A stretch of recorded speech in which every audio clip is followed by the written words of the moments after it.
You know, there's something darkly poetic about the fact that one of the greatest animated shows of all time is a spawn from League of Legends.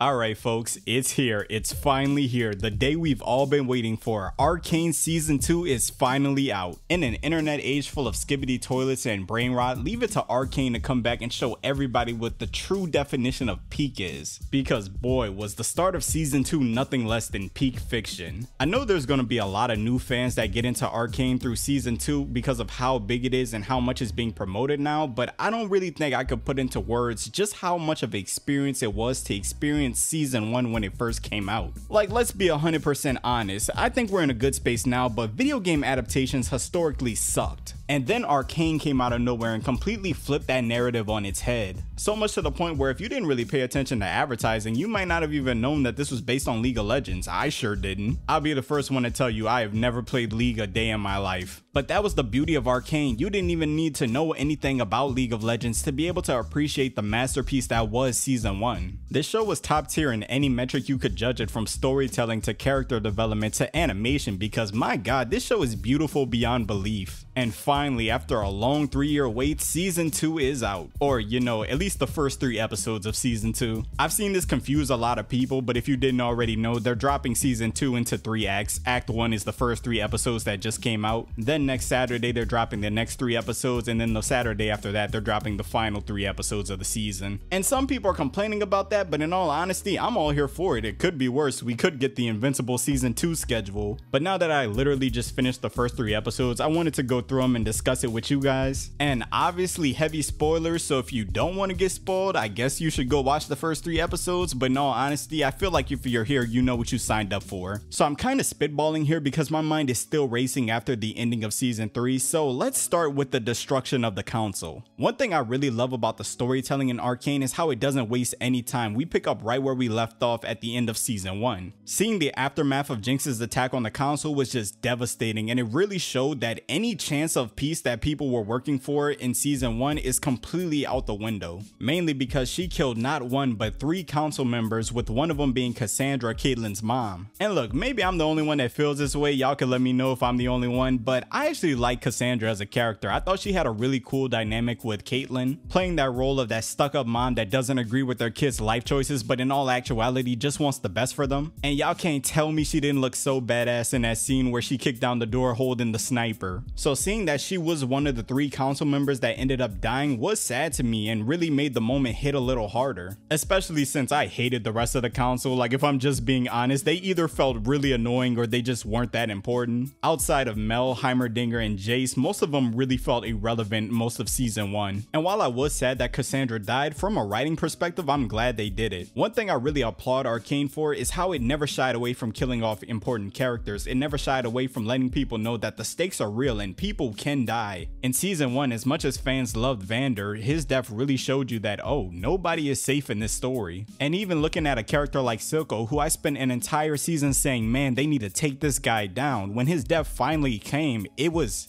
almost shocking to a degree, because I didn't actually think the writers were gonna do it, for 1, but for 2, do it so quickly. I honestly thought Silco was gonna be the villain for the entire story, so to see his death come only affirmed that, hey, nobody's invincible. And something else that's just incredible about Arcane is how it's constantly able to draw parallels between the top side and the Undercity, because you would think with 3 council members being dead, that would be a win for the Undercity, only for us to get to episode 2 and to see that the Undercity has completely gone into chaos. With Silco gone, it's left a complete power vacuum with the criminals eating at each other. And just as you see the topsiders suffering, the other side is doing exactly the same, which is building up all this tension for the upcoming war. Now let's get into what everybody really cares about. Doom Yuri is real, people, and it is in full force this season. It's honestly insane how Arcane could write better love stories in a couple episodes than other shows can do in 8 seasons. And yes, I'm talking about Deku and Uraraka. If I could describe Vi and Kate's relationships in these 3 episodes, it would be pain and misery. Because just like the seeds were set in season 1, together they work well. They work well really good. Unfortunately though, all the circumstances around them forced them to fail. Because after meeting Vi and not really knowing anything about the Undercity, Kate started to learn that many of the people that live there are just like her. Many of them want to just live in peace, they want to live their lives, and they're suffering as casualties to a war that they're not even a part of. And there are certain points throughout season 1 where she's quite literally the only topsider advocating for these people. But just when it seems like peace could be an outcome, she gets kidnapped by Jinx and then her mother is killed. And this tragic event brings out a darker side of her, a side that we had never seen before. And while she's dealing with all this, she's looking to Vi for aid, which Vi has her own demons that she's fighting. One of them being that she feels out of place being with the topsiders, but also the fact that she feels responsible for the death of Kate's mother, which honestly isn't 100% her fault, but I could see where she would throw blame to herself. But on top of blaming herself, Vi has completely different motives from what she did in season 1. Season 1 Vi was driven and fueled by the idea of saving her sister. She felt like she was the one that abandoned Powder in that alley all those years ago. She believes if she had never been caught and thrown in jail, then Silco never would have got his hands on Powder, but more importantly, she never would have became Jinx. So throughout the episodes in season 1, we see even though every character is saying that Powder is gone and there's only Jinx, Vi still holds hope for her sister. And even though at times it does seem like she's fighting a losing battle and holding on to the idea of Powder and not looking at who she is now, there are multiple moments that make it seem like the old Powder is in there and that the whole time she's just been waiting for her big sister to come back. Which honestly, don't we all just want to feel loved? But after the events of the dinner party and watching firsthand the aftermath of her sister killing multiple council members, Vi has finally come to the realization that Powder is gone and there's only Jinx. And it really seems like this realization is eating her up from the inside. And it only hurts more when Caitlyn gives Vi the offer to put on a badge and work as an enforcer, to not only end the war with the Undercity but to also take down Jinx.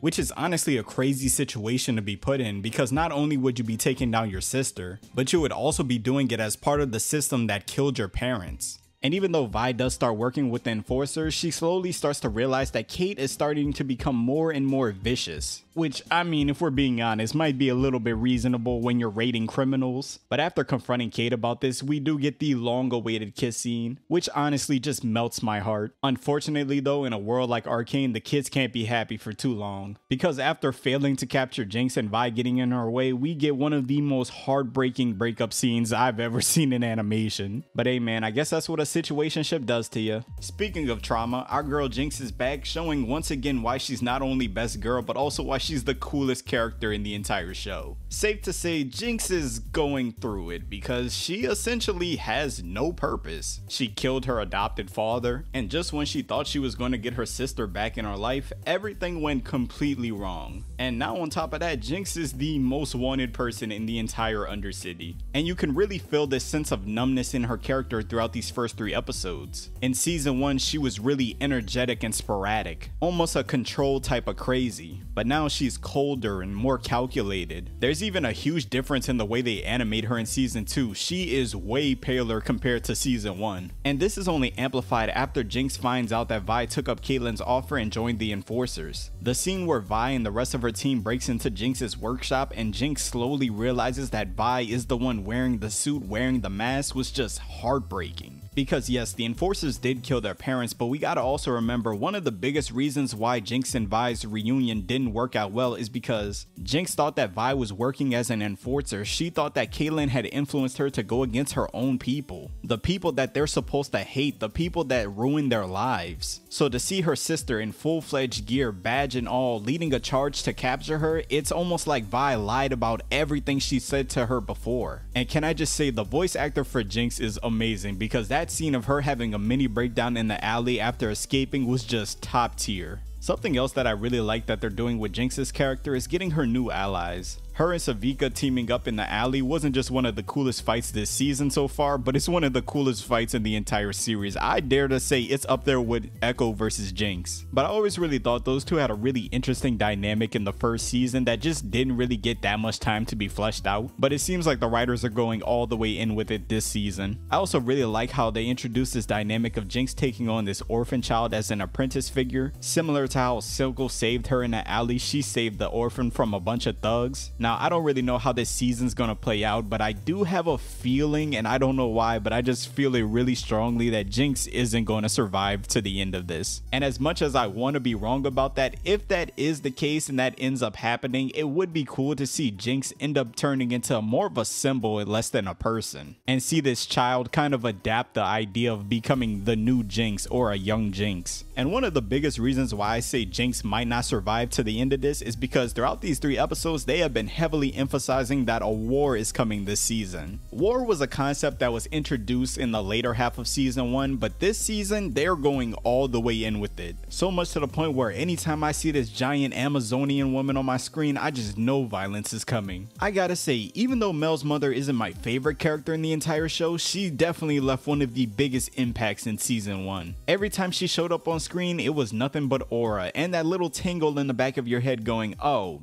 stuff's about to go down. Because while we had people like Mel, Caitlyn, and Jace that didn't want Hextech to be weaponized in any way, shape, or form, Mel's mother is not like that in any way, shape, or form. Because so far this season, she has been playing 5D chess, meanwhile everyone else has been playing checkers. Because the reveal that she was responsible for the attack at the memorial for the council members was just, bro, I was staring at my screen on the edge of my seat like, bro, it's about to go down. And she without a doubt started off everything to set up this war between the top side and the undercity. Because the attack at the memorial was the very thing that made Caitlyn and Jace agree to weaponize Hextech. And now that there's a war coming, her and her army will finally be able to get their hands on Hextech weapons, which she can absolutely use on these Black Rose people. Which, it just needs to be said, the introduction of the Black Rose was one of the coolest things all season.